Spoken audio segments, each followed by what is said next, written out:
Quand j'étais en terminale, vers novembre à peu près, ma prof de SES m'a inscrit au concours général des lycées. Moi, j'avais aucune idée de ce que c'était ce concours, mais je me suis dit, bah pourquoi pas, autant faire un concours en terminale, j'ai un petit peu de temps et tout.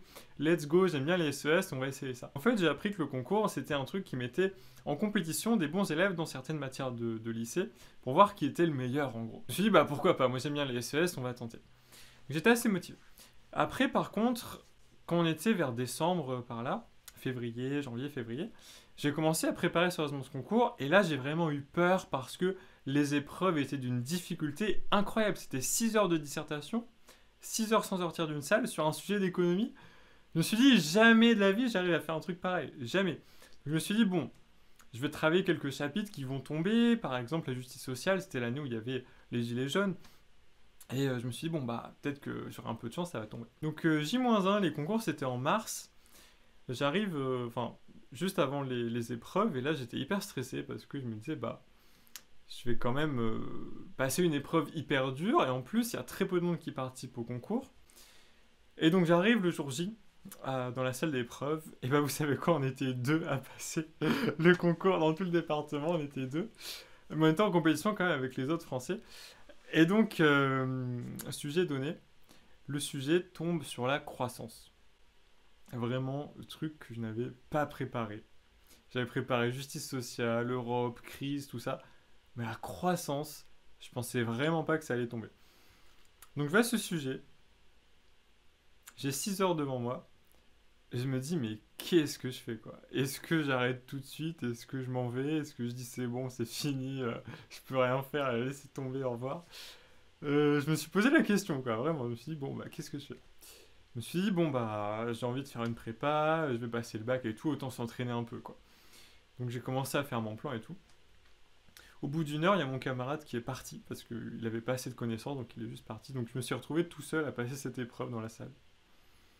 Il me restait 5 heures. J'ai fait mon plan, j'ai pensé à toutes les références que je pouvais avoir, j'ai essayé de puiser dans les autres chapitres que j'avais révisés pour voir si ça allait me servir et tout. J'ai écrit ma copie, j'ai rendu ma copie. J'étais assez content quand je l'ai rendu, j'étais assez content. Ouais, j'étais même plutôt fier de moi. Bon, après, j'étais hyper inquiet durant les mois qui suivaient, mai, juin, tout, je savais pas du tout ce que ça allait donner. Et en juillet, il y a eu les résultats. Et je suis arrivé troisième au concours général de SES. Troisième, troisième place, quoi. Incroyable, incroyable. Je pensais jamais être capable de faire un truc pareil. J'étais le premier élève de mon lycée à avoir à être dans le top 3 au concours général. Enfin, un truc de fou, quoi. J'étais hyper content. C'est une super distinction. Et c'est pour que vous puissiez vivre des concours comme ça, des événements comme ça, que j'ai envie de vous faire cette vidéo pour vous donner plein de références de concours auxquels vous pouvez participer, auxquels vous pouvez vous inscrire, vous pouvez candidater et tout, parce que ça peut être de belles expériences à vivre. Et je me suis dit, bah, moi j'ai vécu un truc fort comme ça grâce à ma prof qui, voilà, était au courant de ça, elle s'est motivée, elle m'a aidé aussi pour travailler. J'ai envie de vous dire, bah tiens, il y a aussi tout ça que vous pouvez faire si ça vous intéresse. Donc je vais vous présenter plein de concours. J'en ai une quinzaine à vous présenter. Et je vais vous dire aussi quelles sont les dates limites d'inscription, combien ça coûte pour s'y présenter, qu'est-ce qu'on peut y gagner, etc. Donc voilà. Restez jusqu'à la fin parce qu'il y aura peut-être quelque chose qui vous intéressera parmi tous ces concours-là. Voilà. En plus, tous ces concours, ça peut vous servir pour votre dossier scolaire, pour alimenter vos lettres de motivation et tout. Donc franchement, allez-y quoi. Allez-y à fond. Et sachez qu'il y a des deadlines qui sont très proches, qui sont début décembre. C'est pour ça que je fais cette vidéo maintenant. C'est pour que vous qui suivez régulièrement cette chaîne, et si ce n'est pas le cas, abonnez-vous parce que vous êtes encore trop nombreux à ne pas être abonnés à la chaîne. C'est dommage. Et donc, pour que vous qui suiviez cette chaîne ayez des éléments à rajouter dans votre lettre de motivation et tout en disant que vous avez participé à ces concours, etc. Bon, c'est pas tous des concours, il y a aussi des investissements qui sont pas vraiment des concours, des certifications ou quoi, mais c'est quand même des choses que vous pouvez faire, auxquelles vous pouvez participer, qui peuvent être intéressantes. Donc je vous en parle. Alors, première chose que vous pouvez faire, c'est un investissement en vie lycéenne. C'est-à-dire tout ce qui est délégué de classe, délégué de lycée, etc. Vous savez que, bon, vous connaissez tous ces délégués de classe, mais est-ce que vous savez qu'au-delà du délégué de classe, il y a les délégués qui sont au conseil de la vie lycéenne, c'est-à-dire qui s'occupent du lycée un peu plus en général, qui sont avec le chef d'établissement, les représentants de parents d'élèves, etc., qui ont des réunions pour discuter de comment va le lycée, qu'est-ce qu'on organise comme événement, etc. Et ça peut être intéressant pour vous. Sachez que, j'ai tout noté, sachez que il y a 10 représentants lycéens au conseil de la vie lycéenne et 2 éco-délégués. Proposition d'activités culturelles, sportives, soutien scolaire, etc. Il y a plein de choses qui peuvent être faites. Vous avez aussi le conseil de l'académie, qui a 40 membres, dont 20 représentants de lycéens. Donc là, c'est au niveau académique, c'est-à-dire quand même une grande région en quelque sorte. Puis vous avez aussi le niveau national, dans lequel le conseil est présidé par le ministre en personne. Et là, vous avez 64 membres, 4 représentants lycéens et 2 éco-délégués. Donc c'est quand même plusieurs endroits où vous pouvez participer et donner votre avis et participer à la vie du lycée, la vie de la communauté scolaire, etc. Ça peut être intéressant. Vous avez ensuite, au niveau de la vie lycéenne, toutes les compétitions qui sont organisées dans votre lycée. Donc là, j'ai pas effectivement de données précises à vous donner, mais voilà, s'il y a un concours d'éloquence dans votre lycée, allez-y. S'il y a des concours dans des matières particulières, allez-y. S'il y a des événements un peu qui sont organisés, franchement, n'hésitez pas à participer, quoi. Ça peut être toujours hyper sympa de faire ça. Autre concours très intéressant, c'est effectivement le concours général dont je vous ai déjà parlé au début de la vidéo. Le concours général, c'est un concours qui réunit les meilleurs élèves de France dans certaines matières, qui sont sélectionnés par leurs professeurs durant cette période-là, jusqu'à très précisément jusqu'au 2 décembre, donc allez-y, inscrivez-vous. C'est des épreuves très difficiles, d'un niveau très très élevé, même en mathématiques, c'est très dur, en philosophie, etc. En SES aussi, c'est difficile. Pour désigner les meilleurs élèves dans telle ou telle matière. C'est très sympa. Si vous avez un prix, vous êtes invité à la Sorbonne, et puis on vous donne voilà, des prix, vous pouvez éventuellement gagner une tablette ou des choses comme ça, et vous faites partie du réseau des anciens gagnants du concours général, qui est quand même un bon réseau. Donc voilà, franchement, n'hésitez pas à faire ça. Concours général, c'est très dur, mais c'est très sympa comme expérience, c'est très très fort. Ce que vous pouvez faire aussi, c'est les compétitions sportives. Donc là, si vous pratiquez un sport, allez-y, allez à une compétition, ça peut être très sympa. Vous pouvez passer aussi le BIA. BIA, les inscriptions entre le 27 janvier et le 10 mars. Alors qu'est-ce que c'est? C'est le brevet d'initiation à l'aéronautique. Donc si vous êtes intéressé, si vous avez un profil un peu ingé, intéressé par l'aéronautique et tout, vous pouvez très bien passer le BIA. En gros, c'est pas mal de culture générale sur l'aviation. Donc voilà, c'est inscription au premier trimestre.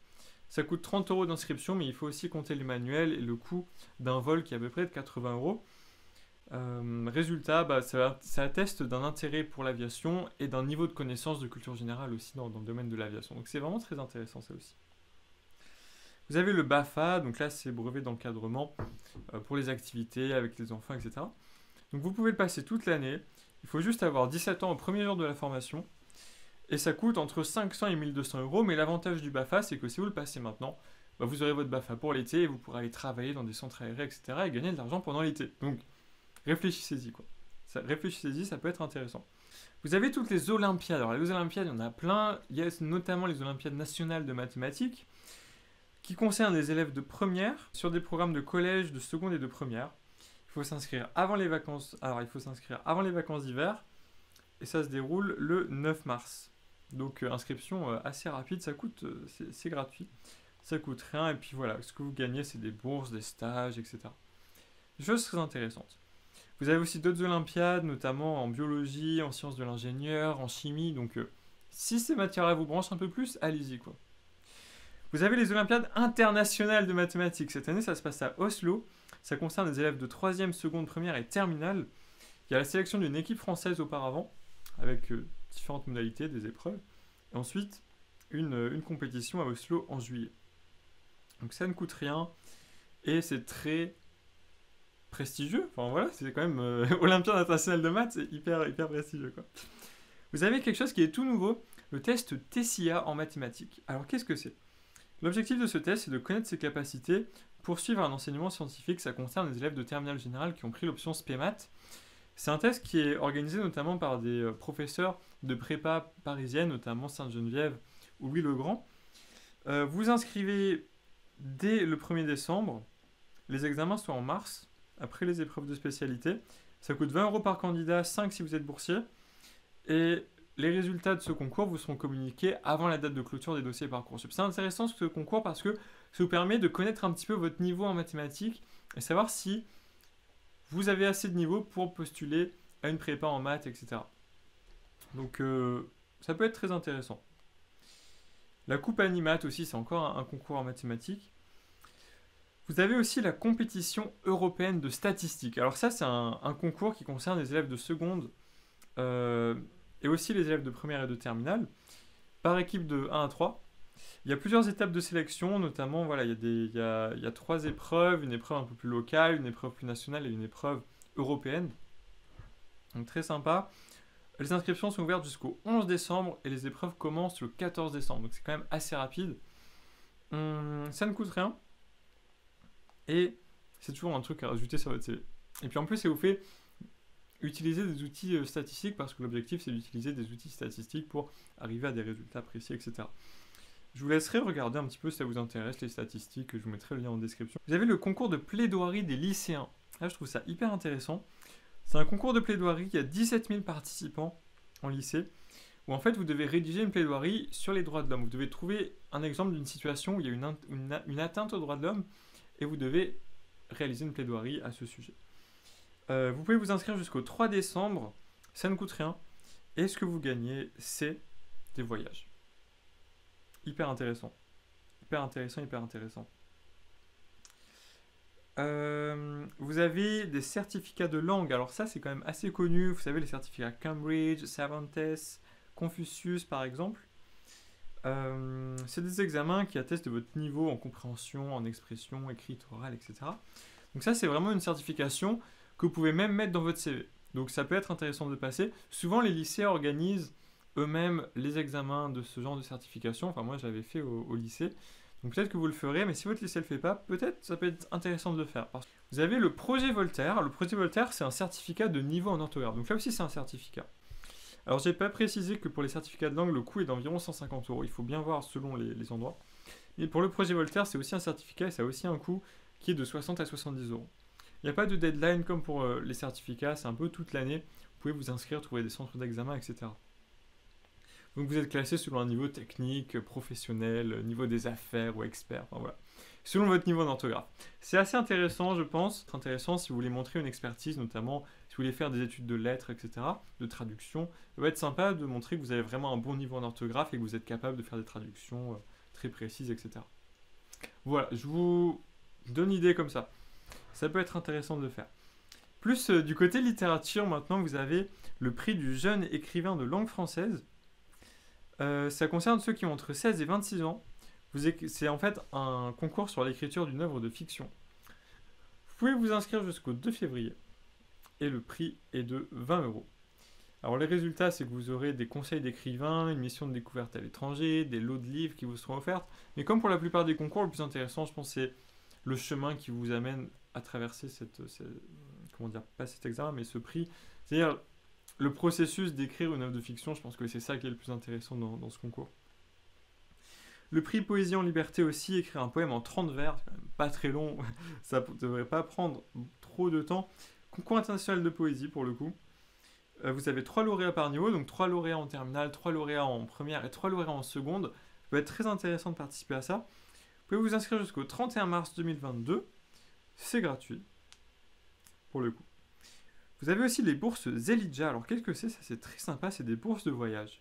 Si vous avez un projet entre 16 et 20 ans, entre 16 et 20 ans, vous avez un projet, vous voulez partir dans un pays, découvrir un pays, vous pouvez demander une bourse Zelidja, c'est une bourse de voyage, donc en gros, il y a un processus de sélection, des entretiens, etc.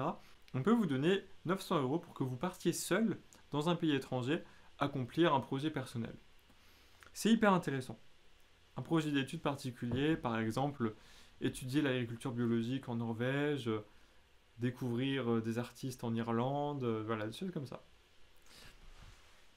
Vous avez des concours aussi plus sur le côté innovation, le concours Science Factor, qui va de la 6e à la terminale. Vous devez construire en équipe un projet innovant. Vous avez jusqu'au 31 janvier pour vous inscrire.